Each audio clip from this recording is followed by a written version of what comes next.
الحمد لله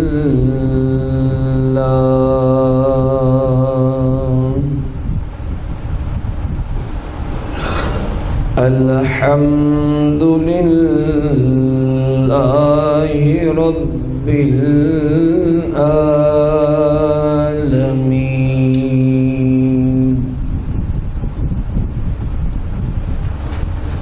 والعاقبة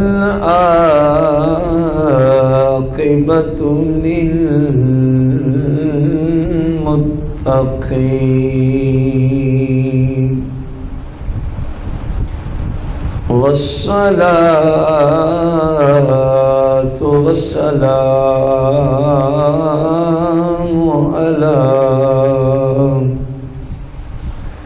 على سيد الأنبياء والمرسلين وعلى آله وأصحابه وأزواجه وعلماء ملته أجمعين. أما بعد فأعوذ بالله من الشيطان الرجيم. بسم الله الرحمن الرحيم. قال الله تبارك وتعالى في القرآن المجيد والفرقان الحميد: إن الله وملائكته يصلون على النبي يا أيها الذين آمنوا صلوا عليه وسلموا تسليما. درود و سلام کرنا.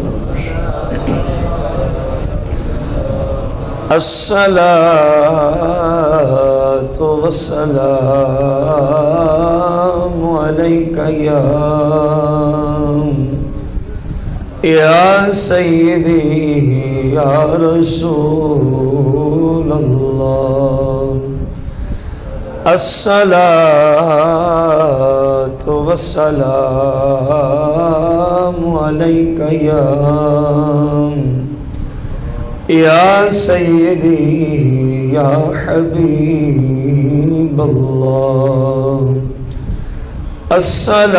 الصلاة والسلام عليك يا سيدي يا شفيع المذنبين. الصلاة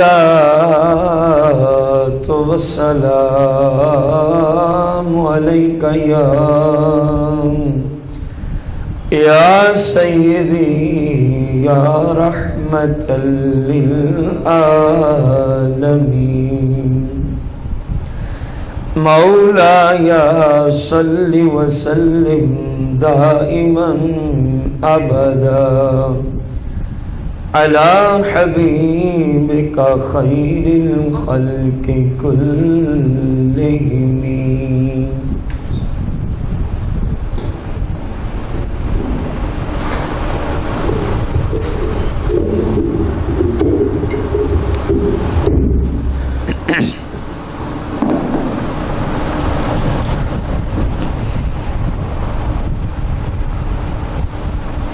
حمد و صلات کے بعد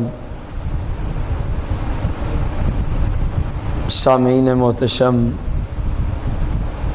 احباب ذی وقار، ہمارا جو آج کا جمعۃ المبارک کے خطبے کا موضوع ہے بیماری اور بیمار کے پوچھنے کی فضیلت کے متعلقہ رسول کریم صلی اللہ علیہ وسلم کی احادیث مبارکہ اس بارے میں امت مسلمہ کو کیا درس دے رہی ہیں؟ حضرت سیدنا ابو سعید خدری رضی اللہ تعالیٰ عنہ سے روایت ہے،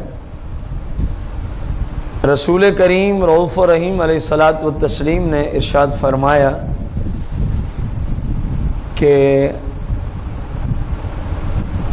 مسلم کو، یہ سرکار نے شرط لگائی ہے، ما یصیب المسلم، جو مسلمان ہے آپ علیہ السلام نے فرمایا اس کو کوئی رنج، کوئی دکھ، کوئی غم، کوئی تکلیف، کسی طرح کی کوئی پریشانی، خواہ اس کے مال میں ہو، اس کی اولاد میں ہو، اس کی جان میں ہو، حتیٰ کہ یہاں تک سرکار علیہ السلام نے ارشاد فرمایا کہ جو کانٹا اس کو چبھے، اتنی کم مصیبت بھی اگر کسی مسلم کو پہنچی ہے تو اللہ کریم اس مصیبت کی وجہ سے اس مسلمان کے گناہوں کو معاف فرما دیتا ہے۔ اب یہ بات آپ ذہن میں رکھیں گے،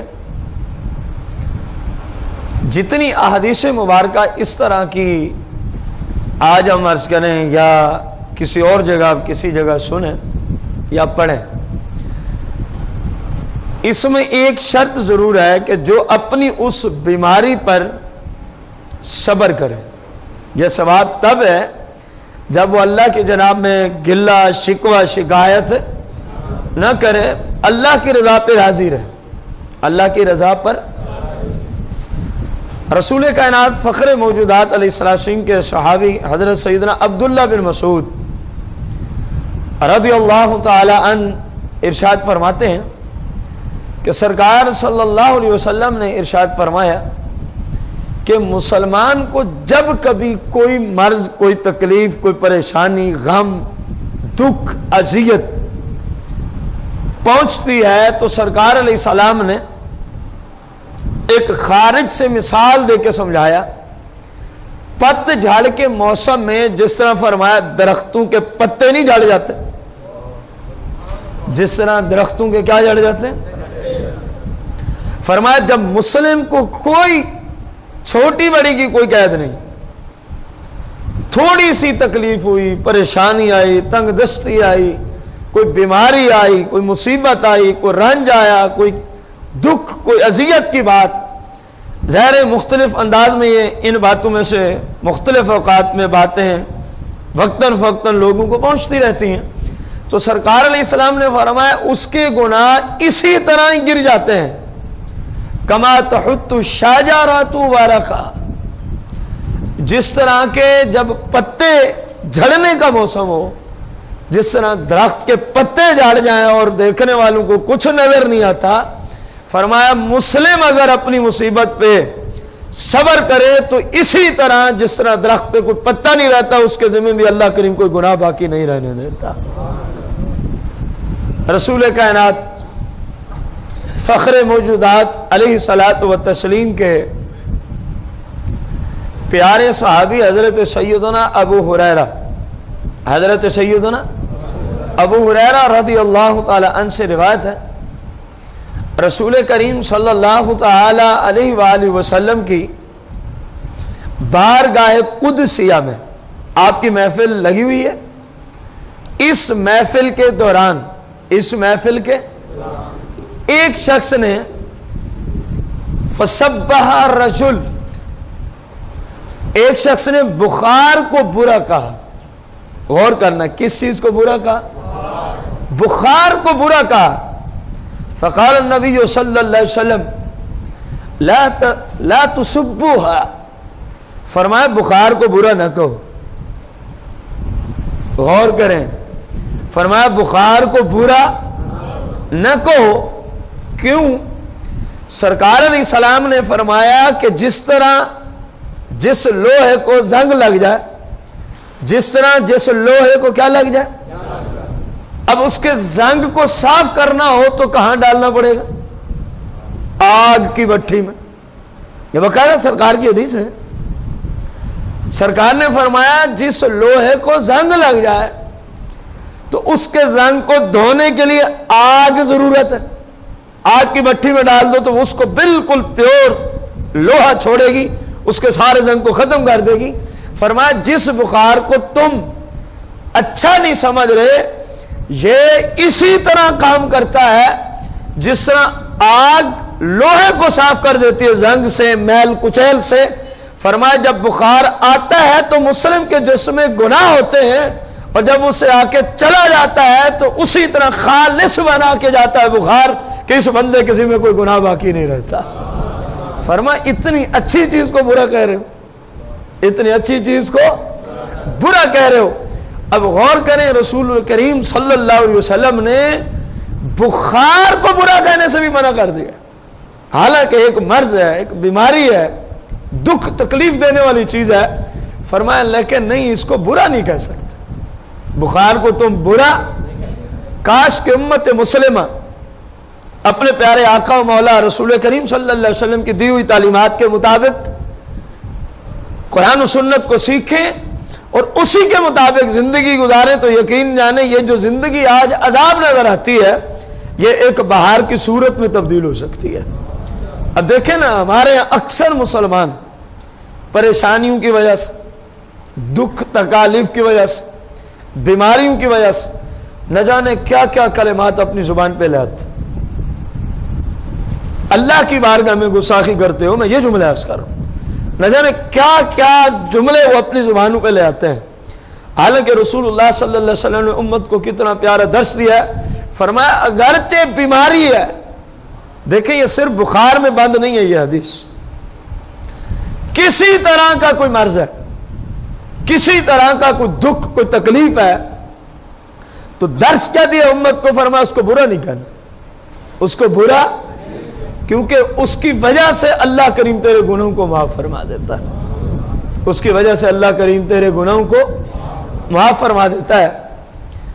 رسول کریم رؤوف رحیم علیہ السلام کی یہ حدیث مبارکہ آپ سنیں گے تو انشاءاللہ ایمان تازہ ہوگا.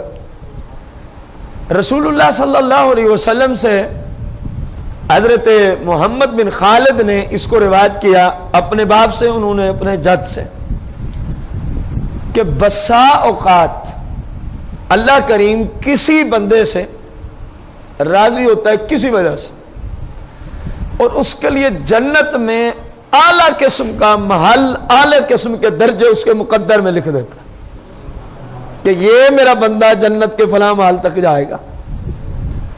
اب اگلی بات سننے کے قابل ہے, سرکار علیہ السلام نے فرمایا اس بندے میں اتنی صلاحیت ہی نہیں ہوتی, اس بندے میں اتنی ہمت و طاقت ہی نہیں ہوتی کہ وہ اتنے بڑے بڑے نیک اعمال کرے جن کی وجہ سے بندہ اس جنت کے درجے تک جا پہنچتا ہے.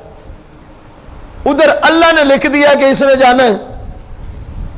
بات سمجھ آ رہی ہے آپ؟ ایک طرف ہے کہ اس کا درجہ وہ ہے, اور اسی حدیث میں فرمایا کہ اس درجے تک پہنچنے والے یہ اعمال نہیں کر سکتا. جتنے بڑے نیکیاں اعمال مشکل ترین درکار ہیں وہ اس بندے سے ہو سکتے, یہ قاصر ہے. ادھر کیا فرمایا کہ اللہ نے کسی وجہ سے اس کے لیے اس کے مقدر میں لکھ دیا کہ اس بندے کو فلاں جگہ جنت کے درجے تک پہنچانا ہے میں نے. اب سرکار نے فرمایا اس کا حل کیا دیا جاتا ہے؟ عمل تو وہ کر نہیں سکتا بیچارہ, کیونکہ وہ قاصر ہے, کمزور ہے, ضعیف ہے. سرکار علیہ السلام نے فرمایا اللہ کریم اس بندے کے جسم میں, فی جاسد ہی کے جملے, اس کے جسم میں, او فی مالی ہی, یا اس کے مال معیشت کے اعتبار سے, کاروبار کے اعتبار سے, او فی والد ہی, یا اس کی اولاد کے اعتبار سے, تین باتوں کا ذکر فرمائیں کہ وہ اس درجے تک پہنچ نہیں سکتا عمل کی وجہ سے, لیکن اللہ کو مقصود ہے اس کو پہنچانا کہ یہ پہنچے وہاں تک. تو فرمایا پھر تین میں سے کوئی ایک کام ہو جاتا ہے. کون سا؟ فرمایا تو اللہ کریم اس کے اپنے جسم میں کوئی مصیبت بھیج دیتا ہے. کیا بھیج دیتا ہے؟ کوئی بیماری, کوئی مصیبت, کوئی پریشانی, کوئی تکلیف, کوئی دکھ. اگر اس طرح نہ ہو, او فی مالی ہی, یا پھر اس کی معیشت میں، اس کے کاروبار میں کوئی تنگی بھیج دیتا ہے، اس کے کاروبار میں کوئی تنگی، کوئی پریشانی، کوئی تکلیف والا معاملہ ہو جاتا ہے۔ اگر یہ بھی نہ ہو تو فرمایا اوفی والدی، یا پھر اس کی اولاد کی وجہ سے والد یا والدہ جس کو پہنچانا مقصود ہوتا ان کو کوئی تکلیف پہنچتی ہے، لیکن سبب ظاہری طور پہ کون بن جاتے ہیں؟ اولاد، بیٹا یا بیٹی۔ اور پھر جو اگلی بات ہے ثم صبرہ، پھر سرکار نے فرمایا ثم صبرہ علی ذلک، جو مصیبت خواہ اس کے جسم میں، خواہ اس کے کاروبار میں، خواہ اس کی اولاد کی وجہ سے اس کو پہنچائی ہے، تاکہ یہ میرا بندہ کہاں تک پہنچے؟ جنت کے اس، کیونکہ عمل کر کے تو یہ پہنچ نہیں سکتا۔ ثم صبرہ علی ذلک، پھر اسی مصیبت پر اللہ کریم اس کو صبر کرنے کی توفیق بھی دے دیتا ہے، صبر کرنے کی توفیق بھی، حتی یبلغہ المنزلۃ التی سبقت لہ من اللہ، حتیٰ کہ اس کے اس مرض، اس دکھ، اس تکلیف، اس پریشانی، اس اذیت کی وجہ سے جو اس نے صبر کیا ہوتا ہے، اللہ کریم اسی صبر کی جزا لکھ دیتا ہے کہ ٹھیک ہے، کیونکہ ہمارے بندے نے ہماری دی ہوئی مصیبت پہ صبر کیا ہے تو اس کے لیے جنت کا فلاں محل اور درجہ ہم نے عطا فرما دیا۔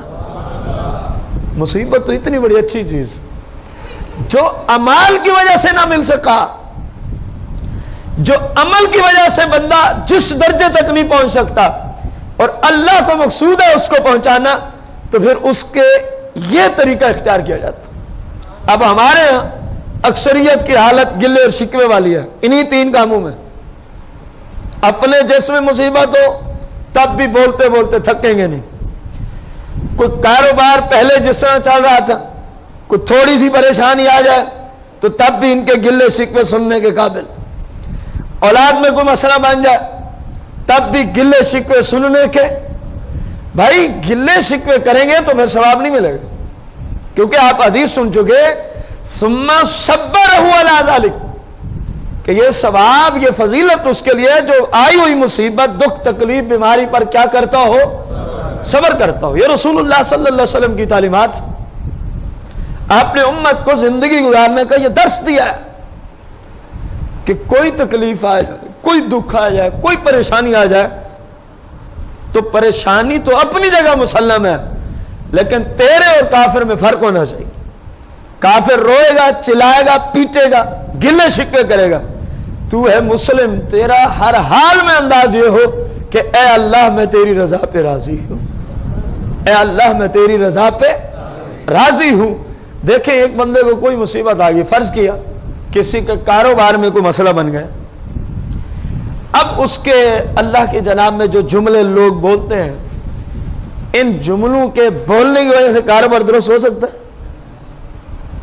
ایک بندے کو کوئی بخار چڑھ گیا، اب وہ بے صبری والے کلمات، واہ ویلا، گلے شکوے، کیا ان باتوں سے بخار چلا جائے گا؟